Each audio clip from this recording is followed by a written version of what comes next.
and welcome to another edition of Choose to Challenge. I am LaWanna Bradford, and I am so excited about joining you again for an amazing conversation. For those of you who've been following us for the past 3 years, you know that Choose to Challenge is designed to push the envelope a little bit, challenge us in how we think about the systems and norms, institutions, even mindsets that may be preventing us from elevating to the best and highest version of ourselves. At this show, we don't shy away from any conversations, including those that may seem to be a little bit taboo, especially when it's related to elevating awareness for minority population groups. Today, I'm excited to have an amazing guest on our show, none other than Dr. Cheryl Bryant Bruce, and she is a medical doctor. And we're going to talk about how to shift lifestyle and empower the African American communities when it comes to health and wellness. I want to tell you a little bit about this amazing woman before I bring her to the stage. Dr. Cheryl is also known as the Celebrity Doc. She is a Presidential Lifetime Achievement Award winner, among her amazing other accolades, including recognized by Times Magazine as one of the top 100 individuals to look for.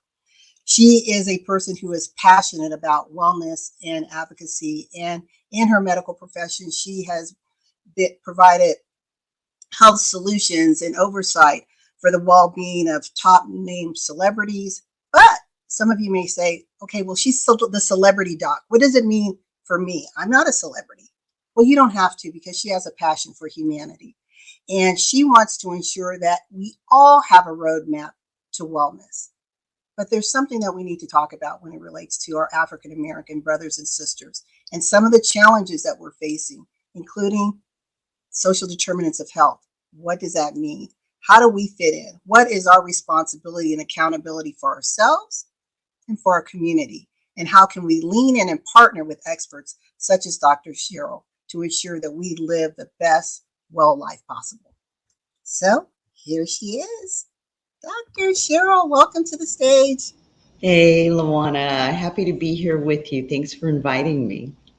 Thank you so much for saying yes. I know you are very busy, to say the least. It's a little crazy these days. Yes, it is. Well, you and I spoke before the show, and I'm just curious because wellness covers a plethora of areas. But you're passionate about African American communities and creating a shift in how we even address our lifestyle. Yes. And I want to ask you, not just because you happen to be an African American woman, but why is this so important? And what are you seeing through your lens in America today? Well, the reason that it's important is because we are a part of the bigger world, and yet we are the underdogs. Part of the reason that we are the underdogs is indeed the health disparities that are present within our communities. There's no mystery in the fact that we were an enslaved people here. And at the time that we were enslaved, the diets that we had probably served us fairly well because of the amount of work that we were having to do, hard physical labor out in the fields. So the high fat content in the food, it probably served us well to give us the extra energy that we needed. And when we burnt off the cholesterol and such, we had a high salt content in our food. Again, probably served us well at that time, because if you're working out in the fields and you're sweating profusely, you are losing a lot of salt. So you need to replenish those salts. The high sugar content in the foods probably served us well. Those carbohydrates helped to energize us as we were doing that harder manual labor. As things changed, though, those things are not serving us as well. And when we were freed, then we had the ability to choose work that was not such hard physical labor. And as our lifestyles and our work changed, our diet did not. Now, that being said, you have to consider that humans, we're still relatively primitive creatures in the scheme of things in terms of how our bodies process food. And yet we've gone through a rapid series of changes and our bodies have not caught up. Industrialization, mechanization, all of that brought us prepackaged foods, and then it brought us fast foods, and then it brought us genetically modified foods, and foods that are filled with toxic chemicals, high fructose corn syrup, and the likes. All of those things make the food taste very good, but at the same time, those things are put into our foods for a reason. And one of those reasons is to addict us to those foods, to addict us to those things, which are not necessarily helpful for us or healthy for us. Now, Let's pause right there because this is good. This is rich. Let's talk about the types of food, and you're right. We were eating foods that typically the animals we were raising, the grains we were growing in our fields, etc., fruits and vegetables. And now, because we wanted to feed America wanted to feed the world, you can't do so without making sure that things last as long as they possibly can, right? right, So, like you said, the packaging, and with packaging, all the preservatives, the genetic modification of foods, very concerning, and even our food sources, right? So, what might have been, I look back at my parents. My dad's 93 and my mom's 87, and my dad's baseline. If you looked at I don't want to call it our metabolic count, as well as just the traditional swath of blood tests, you would think mine is his and his is mine. right, right. And I think it's because their baseline, right? They didn't have fast food, packaged foods. No, they made their own breads, they made their cookies, their pies, and all of that. And I want to ask you this question because there is a system around that. Um, there, there's a commercial system, and Yes, that's designed to help those who are behind the engine to continue to grow financially. yes, And that's fine, but the money isn't going back into these communities that are most crippled by this. When you look at, what's being put on the corner store, why do you go into African American communities and it's filled with fast food?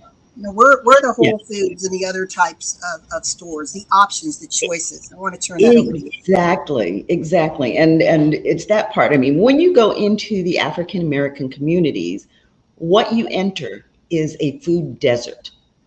Mm, There is not good quality food. You don't find the Whole Foods and the Sprouts. You don't find the local growers bringing in the markets to our people.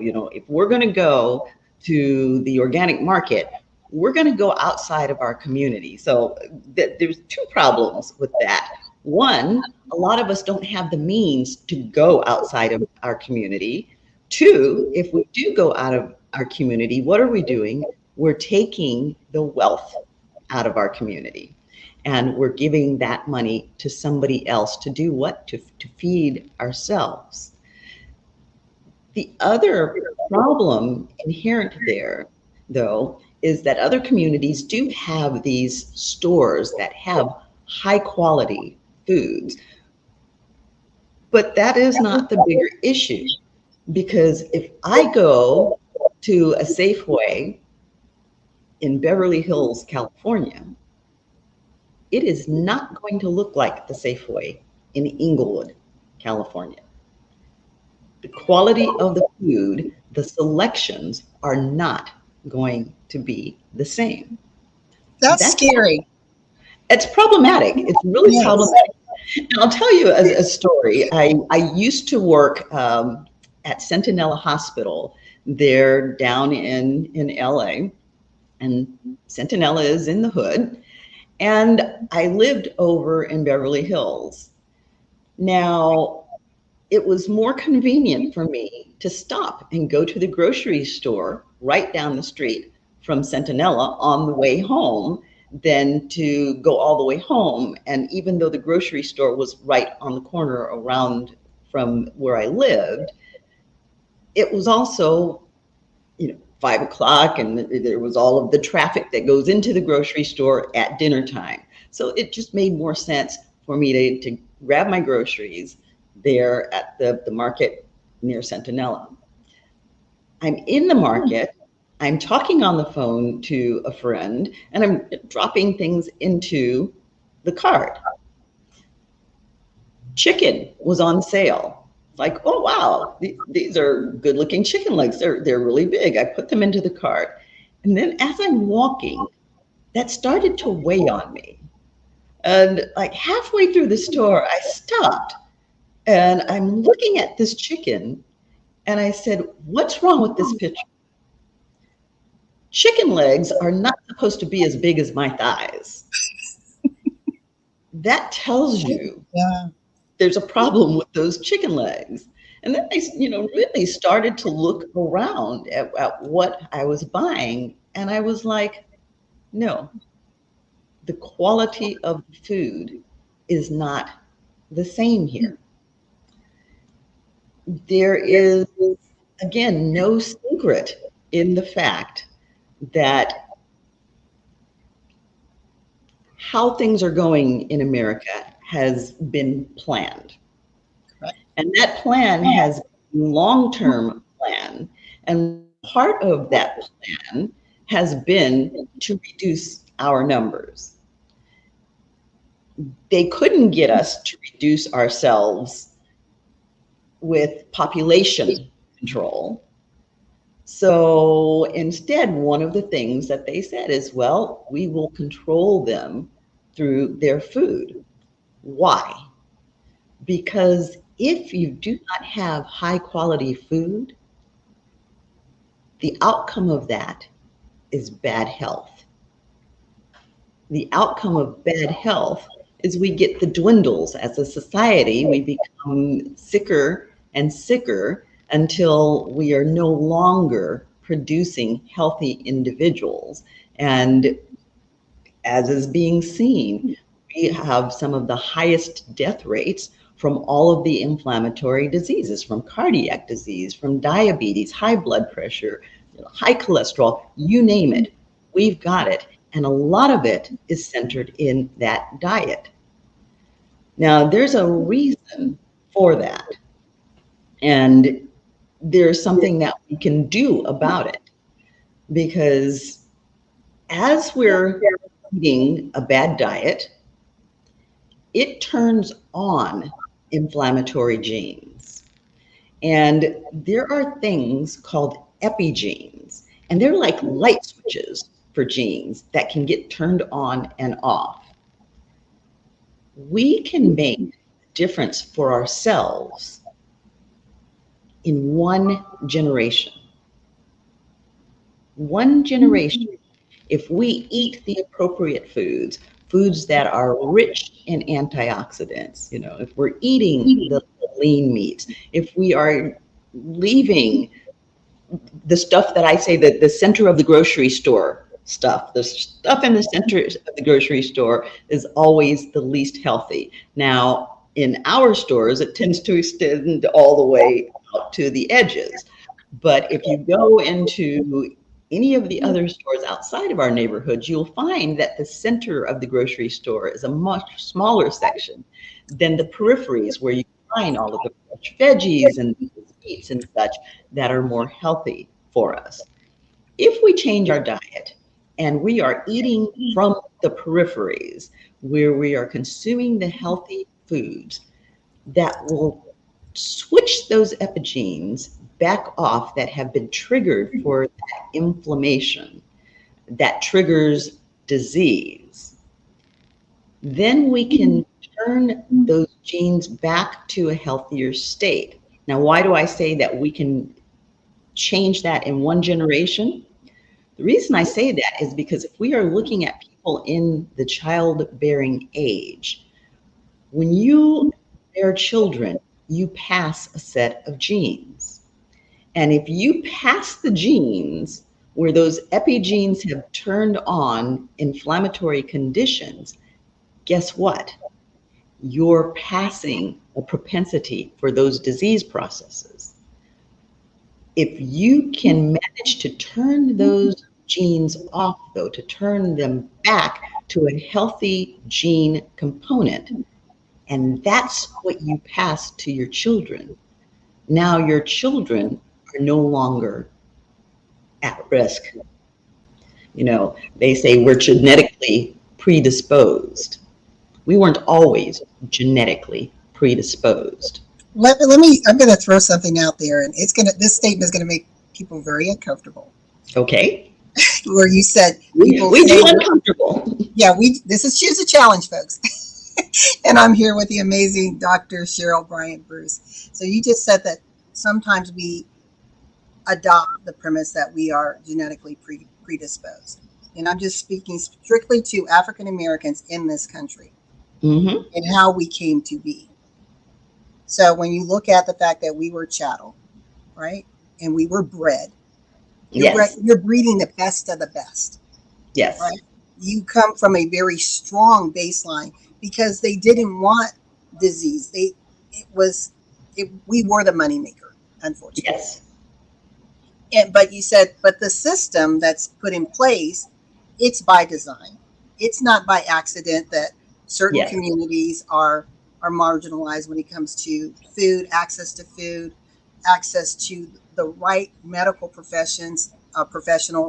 I think about just looking at you, and I looked at the numbers and they were staggering. I knew they were bad, but I didn't realize that African Americans only represent 5% of the entire medical profession. And so when you think about, I want to have a doctor that may look like me, can relate to me, can understand things, it's few and far between, right? So when we go into I want to just share this story with you and pass it on to you. I was diagnosed with lymphoma. Mm-hmm. But when I went to my doctor, because mine attached, it hit my skin, which is your largest organ. So it hit the skin first. And they looked, and I was told, LaWanna, that's nothing to worry about. It's eczema. Yes. Well, I've never had any skin disorders, but okay, it doesn't look like eczema. I know people who have eczema, but if you say so. And it was just a small discoloration, but it popped up overnight. And that was what I was concerned about. Mm-hmm. Well, just something didn't feel right with me. So I went back to my primary and was told, LaWanna, you are being a hypochondriac. I told you what it is. Here's some cream. Go home. It'll be fine. Plus, you're entering, the change of life. Your body's going to do all kinds of things. Like, So I went and found an African-American dermatologist. Mm-hmm. Went in. She took one look at me. In fact, because of her, I'm still here. She said, it's either an autoimmune disorder or you have lymphoma. And I thought, oh my gosh, can we say eczema and get me some money? Say eczema was sounding real good about that time, huh? Right. But she knew how the type of lymphoma that I had is, first of all, it's rare, and it's rare for African Americans to get it and for women. Yes. But she knew how it would show up. And she's like, we're going to take a biopsy immediately. And I thought, I know it's like that. And it turned out to be that. And she said, I need you to follow who I'm going to link you to. And thank God I was in Atlanta, because the number one physician in the world for this type of cancer is my oncologist, and she's in Atlanta. Mm-hmm. But again, if I hadn't challenged it, would I still be here? I don't know.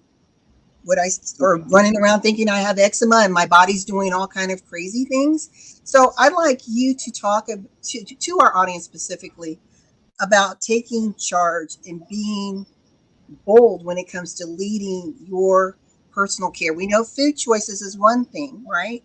But you need to trust the people who are in partnership with you, those medical Yes, professions who are guiding. yes. You have a right to do that. And it's really important that you represent yourself because nobody is going to represent your interest as well as you are going to do so. Now, as a community, we have gone under the assumption that the medical community is there to serve us and has our best interest at heart. And in general, that is not a bad assumption to make. But you have to caveat with the fact that we are victims of racism, that we are subject to systemic racism. And that systemic racism is also in the medical arena. Now, you have to remember that we were the Tuskegee experiment, the HeLa cell, every female surgery that has ever been done was done on African Americans. And at the times that they were being done, we were being treated like animals. We weren't put under anesthesia. There was a lot that was done to us. Is it that kind of party now? No, it isn't that blatant. Are there still things being done to us? Yes, if we allow them. But a lot of times it is more a problem of omission than commission. We aren't necessarily offered the same medical opportunities. We aren't necessarily taken as seriously when we present with symptoms and a diagnosis is in order, so that our diagnoses tend to come much later. We have a tendency to put a blind trust into the medical system. And part of that is oftentimes a lack of knowledge. We don't know how to challenge them. We feel like not able to challenge them. Who am I to challenge them? But I'm sitting here telling you that it does not matter your education level. I am a physician, and yet I run into some of the same barriers in healthcare that you do. A year ago now, had 104 fever, and I went into the hospital. I was having respiratory difficulty and such, and I went into an emergency room, and I explained to them, these are the symptoms that I'm having, and this is problematic because I too have lymphoma. I have small cell lymphoma or chronic lymphocytic leukemia. And so I'm highly immunocompromised. And one of the things that we do have to be concerned about is lung infections. So I knew that a temperature of 104 in an oncology, a cancer patient, is a big deal. I immediately contacted my oncologist who was out of town, and he said, this is going to require an admission. And he gave me the instructions as to, what to do, what to say, and how this was supposed to go.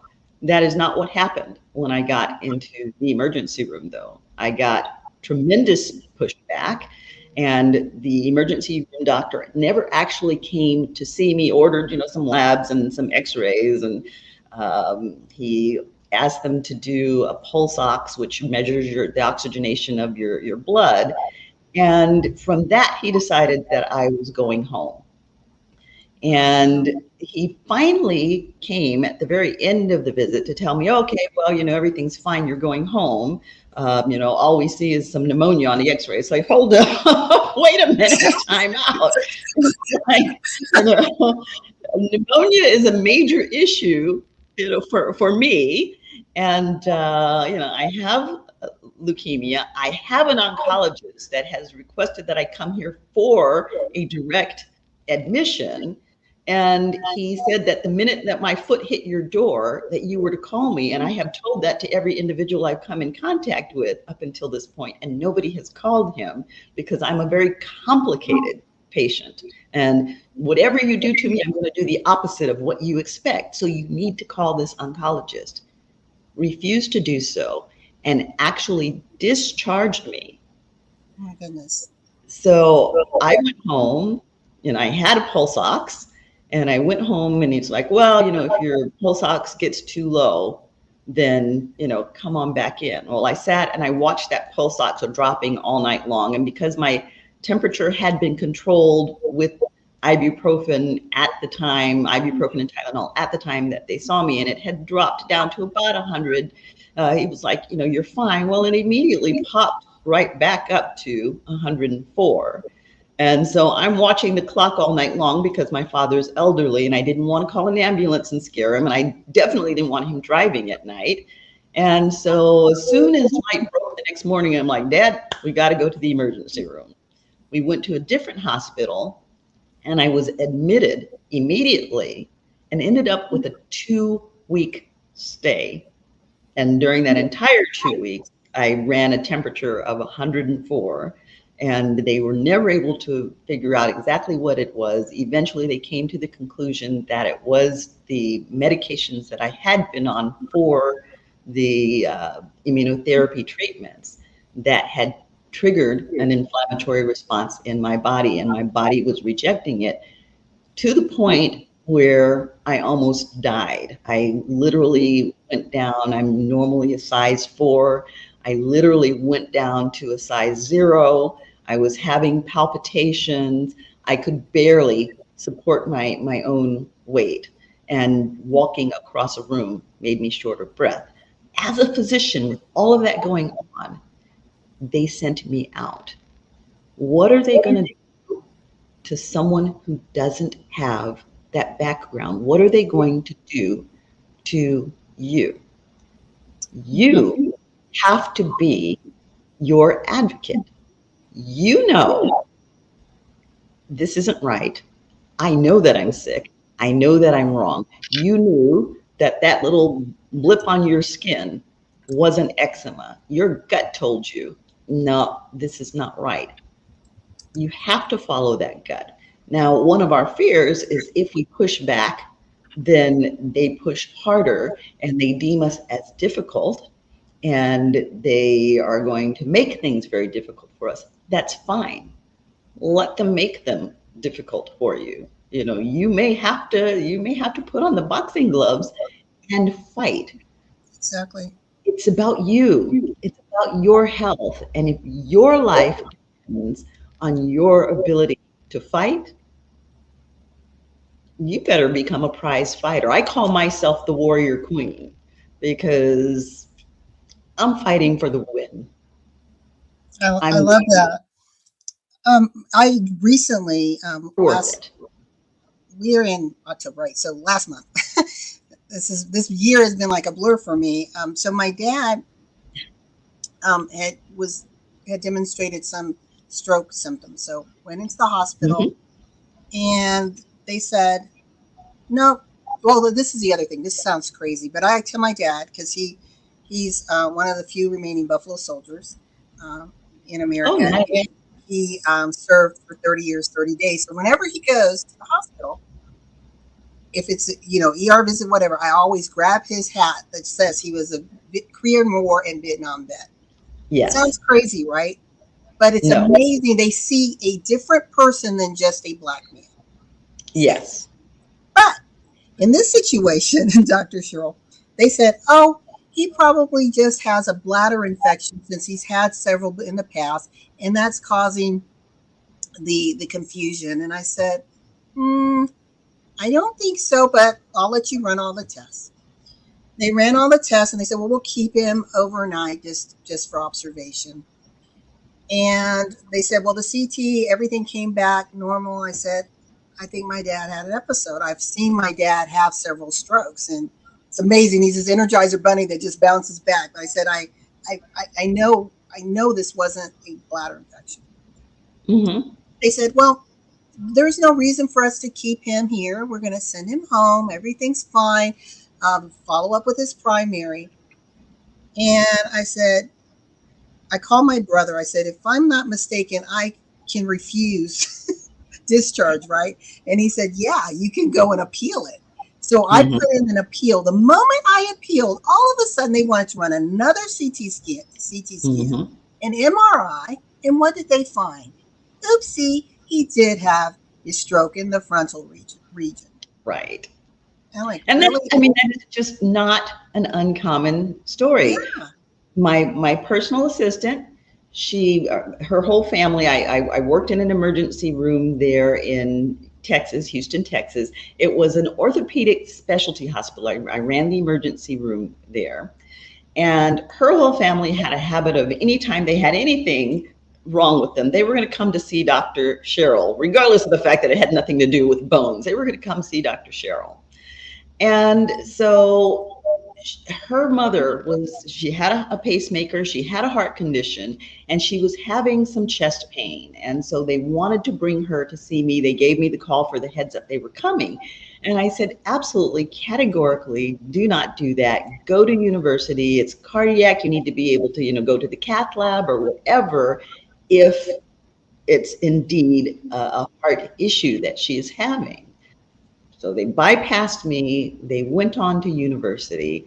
And to this day, I regret having given that advice because with the history, and she had history with this hospital, and with the history of the pacemaker, of the heart condition, she went in and they did not run any cardiac enzymes.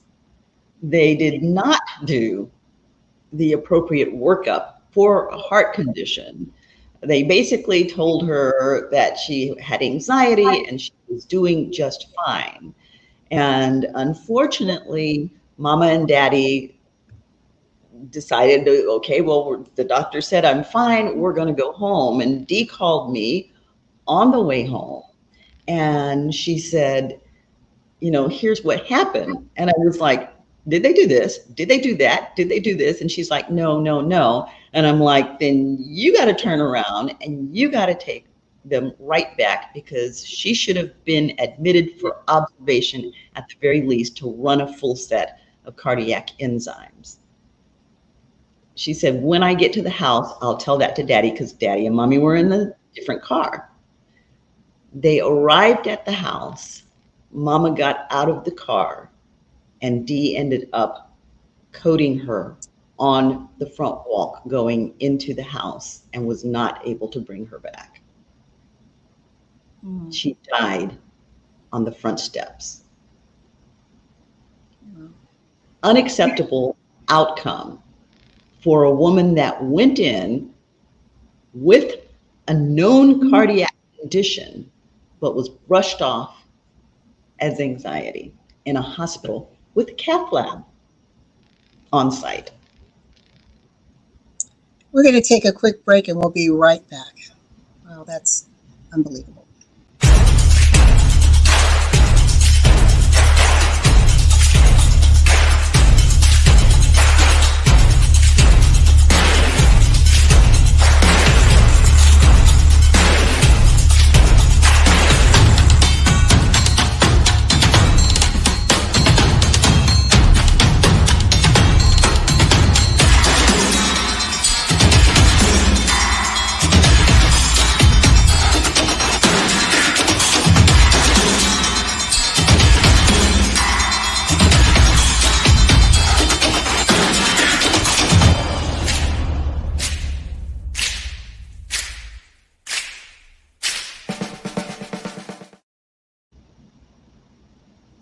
I wanted to play that because it speaks to your position as being the warrior queen, not only going through your own personal medical journey, but also being this voice that needs to be heard around the world to help change the narrative, to give us a sense of empowerment that we can take control and ownership of our own health. But we have to be willing to sit at the table, right? We have to Yes. be willing to advocate for ourselves. And if we can't, than get Yes, someone who loves yes, us enough that they're going absolutely. to buck the system, right?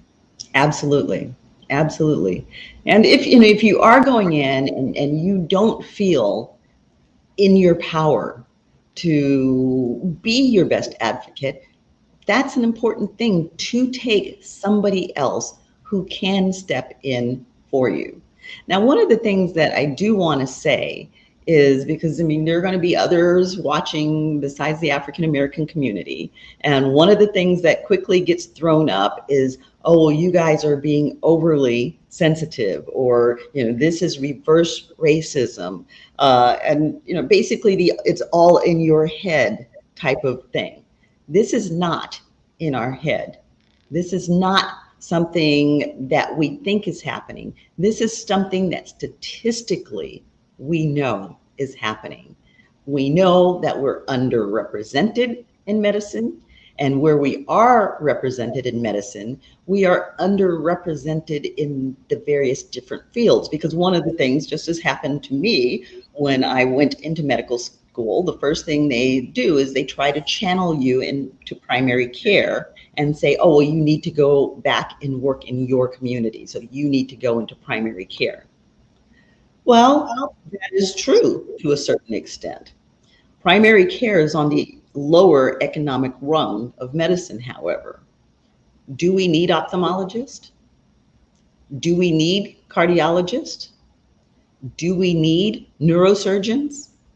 Do we need all of the specialties? Why can't they look like us? It's been statistically shown that we have better outcomes when we're treated by physicians who look like us. And again, that goes to that underlying systemic racism. It isn't overt racism. People don't even realize they're doing this. I mean, I work with mostly non-African American providers. And one of the things that is an observation, because it's an interest, to me, is I see that the level of care that they provide to African Americans is different than the level of care that they're providing to others. And it isn't just African Americans, it is melanated peoples, Exactly. And I just want to say this one, and thank you for sharing that, because there, I have, we have a lot of individuals who do watch this show, and I ask that you not push back and say, "Oh gosh, they're throwing out the black card again." Yeah, no, we are throwing out a conversation that needs to be had, and we are asking for allies to come to the table. That yes, if we are looking to improve humanity as a whole, if we're looking to reduce the burden on society, then we'll make sure that there is equity and equality in the types of services that we're giving to individuals. We'll ensure that neighborhoods are developed so that the access to healthcare, to food sources, to water sources. Let's not get on the whole water oh issue. yeah, let's talk It, about that water right. I too. mean, we will ensure that as a community, as the United States of America, that we care for all people. And when you look at, we just recently celebrated, Indigenous American Day. Their numbers are tragic. Yes, oh And yeah. so it does require us to have conversations like this, to bring um, Dr. Cheryl to the table, and to challenge us, and even to challenge us in the African American communities. For those of us who have awareness, have knowledge, what are we doing to help empower the next generation, or to protect our elders? What are we doing? Are we just happy that I'm good? If one And, and, suffers, we all suffer, in my opinion. and we can't just be concerned with ourselves. It's important to be concerned about our elders, but where we really need to focus our energy is into our youth, because they are our future, and the youth is where we can make the greatest changes. We can change their mindset. We can educate and inform them so that they are making the better choices, so that they are empowering themselves, one, to get educated and to go get into the medical field so that they can provide the services and so they can have the knowledge to educate future generations.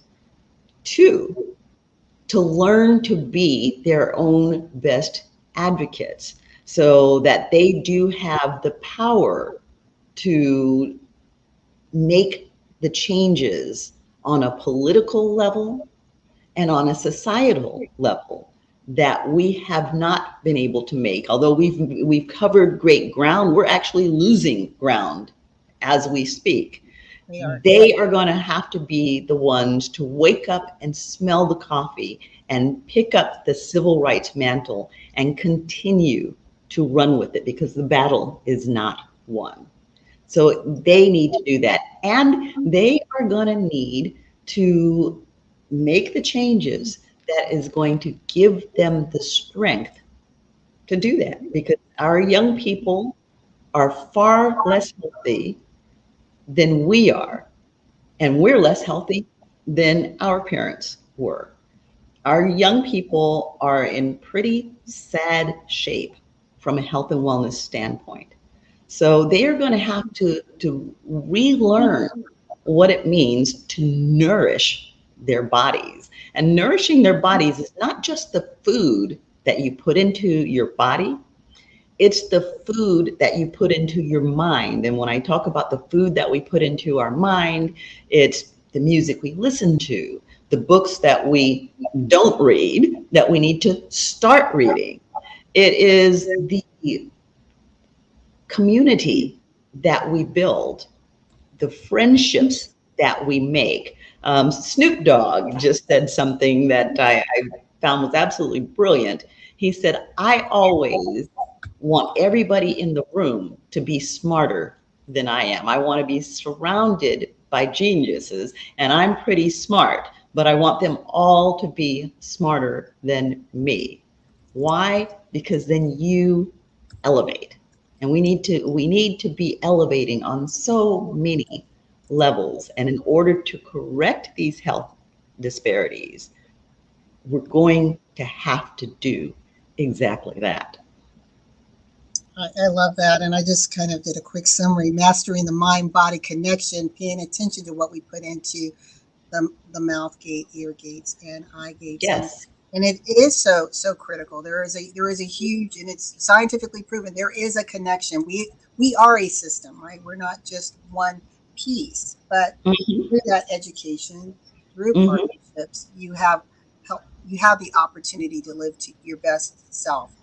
This month is October, and it is Breast Cancer Awareness Month. And I want to show this one video, and then you're doing something to help support the Breast Cancer Awareness Initiative. I'd like to talk a little bit about that.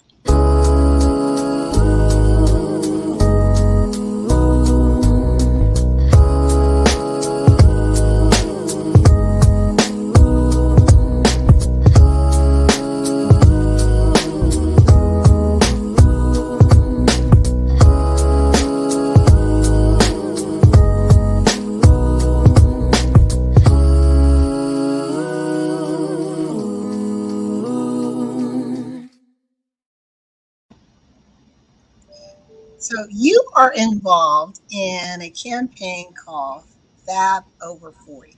So tell us a little bit about that, because I know that it's connected to the push for breast cancer awareness. And to those of you who haven't gotten your mammogram or not doing your monthly self-checks, please do so. There's certain things you can control. And I just want to share this one thing with you and with our audience, Dr. Cheryl.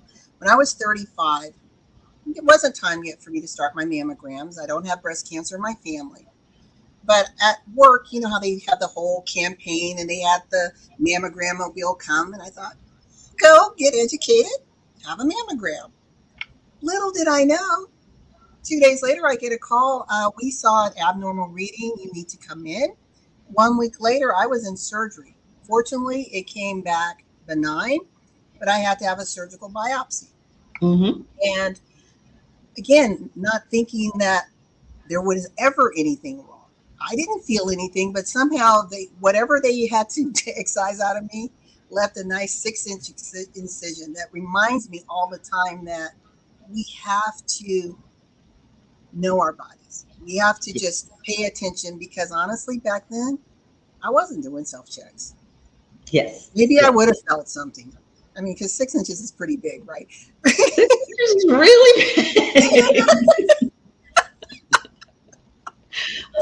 So I laugh because, but in all seriousness, we have to take care of ourselves. I want to turn this over to you to talk about what you're doing with this campaign and how we and the listening audience can support you. Okay, well, with this campaign, the campaign is Fabulous Over 40, and it's celebrating women who are over the age of 40 who are fabulous in whatever way that is deemed to be fabulous for them, the activities that they're doing, what they're contributing to the world, who they are, the mindset that they bring. And so I was nominated to be in this, which is really quite an honor because it's Fabulous Over 40, but I'm actually 63 years old. So I felt very honored to be in it. And one of the reasons that I wanted to be in it because I am battling leukemia every day. And people look at me and they're like, well, you couldn't possibly have leukemia. You look healthy as a horse. That's a choice that I've made. I have chosen to live and thrive with leukemia, and I intend to live a very long life. But again, it's about a choice. And one of the things that I want to do in this competition is to educate people that they can make those choices to have a limitless life, a life of purpose, a life that is healthy on a global level. So I would love to have you vote for me. The votes, you can get one free vote every 24 hours, and we're taking those votes for the next 7 days. There are also paid votes, however, and they're $1 per vote. And you're like, well, why am I going to pay for a vote? The reason that you're going to pay for the vote is because every last one of those dollars goes to the Breast Cancer Foundation to help with research and management of breast cancer. And breast cancer is one of those things that affects all of us. You can vote for me by going to the link that you see on the bottom of the screen, Vote Fab 40, and just keep clicking those links. Every 24 hours, you can click those links.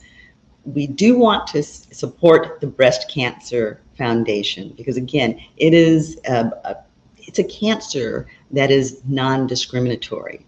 And when I say that, I really mean it's non-discriminatory because I bet you didn't know that men get breast cancer too.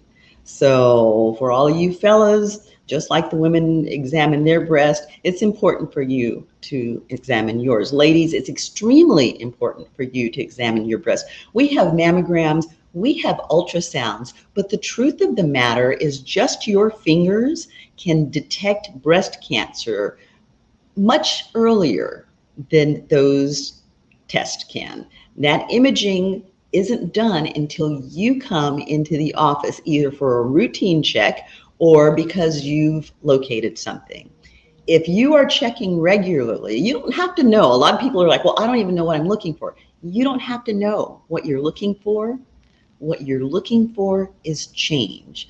Your fingers will memorize the architecture of your breast.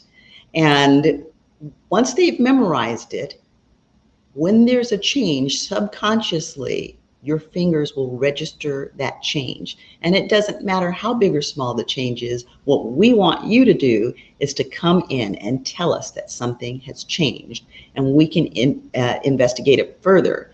Keeping in line with the conversation that we've had, though, if you feel that something has changed, no matter how small you feel it is, when you go in and you say something has changed, I need to be checked, don't allow them not to check you. Don't allow them to say, oh, well, it looks okay, you look fine, go home. No. If you feel that something's changed, something's changed. Just like with LaWanna, it may be something that ends up being benign, but at the same time, they removed something out of her breast that was almost 6 inches large.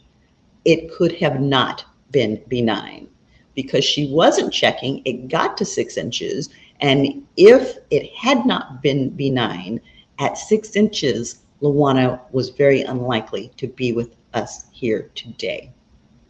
The longer we have these things, the larger we have these things, the greater the chance that they will spread. And once they spread, it becomes more and more difficult to fight them the further along they are. We have good medications and good treatments. Breast cancer does not have to be a death sentence today. It not being a death sentence is determined by you. So two things you can do is self-examinations, regular self-examinations, and hit that donate button to continue the research and support that goes into breast cancer. Hopefully you'll never be in the position to have to deal with it, but if you are, you will want someone else to have hit those buttons and made those donations so that the treatments and cures are there for you. I love that. Thank you so much. So you heard it here from Dr. Cheryl, a wealth of information. Please support breast cancer awareness, the research, support Dr. Cheryl and all that she's doing and the voice of wellness that she is around the world.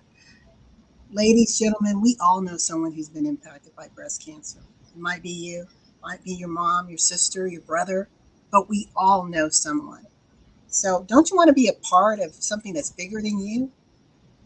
The number and information is below here. Vote FAB40. You want to vote for Cheryl Bryant Bruce and be a part of the change. So Cheryl, before we go, I know you're doing some amazing things. And I want to ask you something because I read this on your bio and I saw Beverly Hills Chihuahua.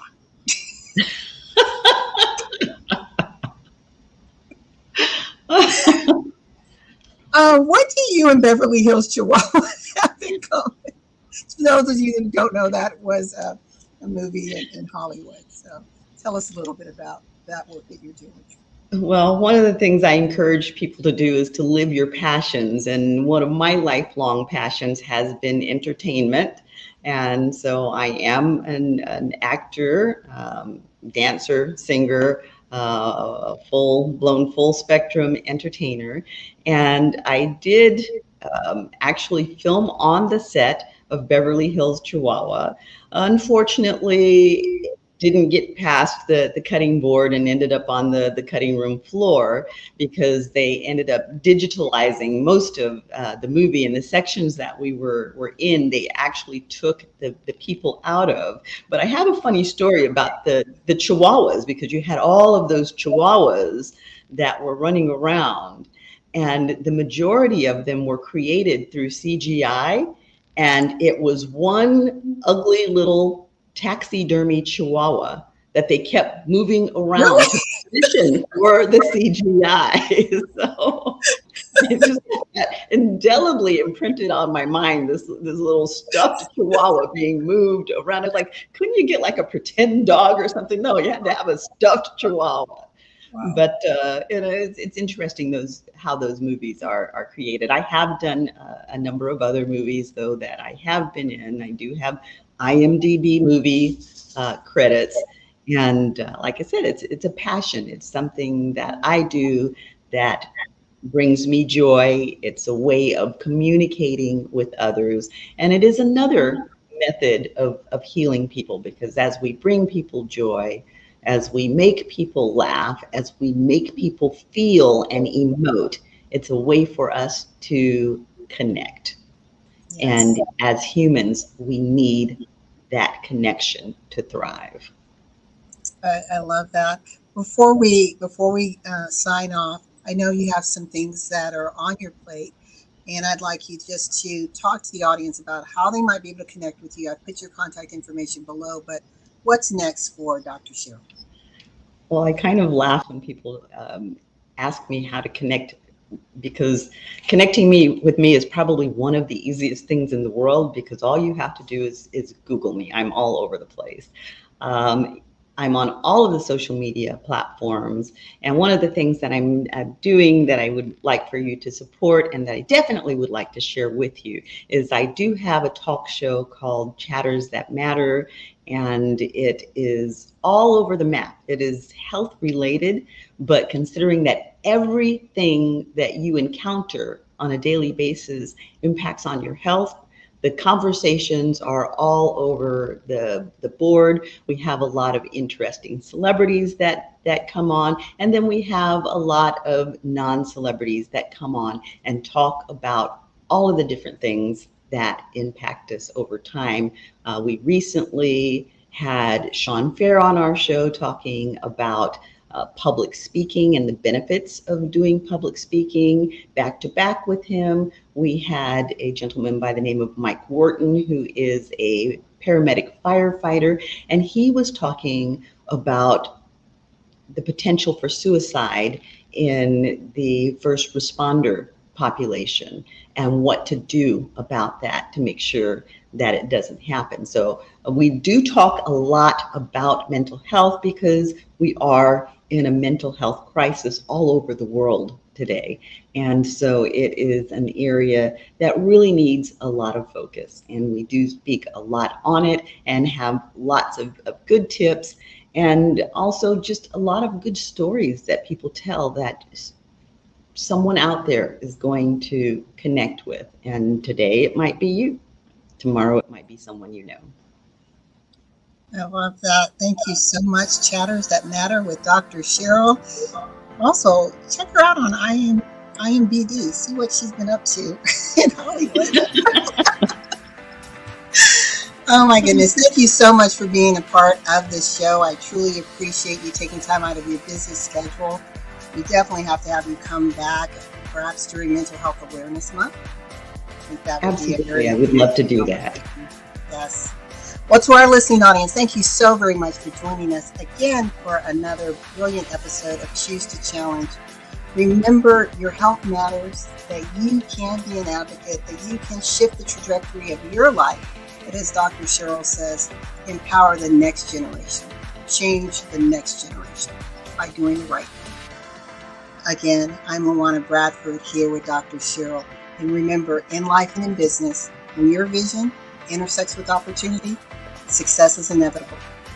Until next week, bye everyone.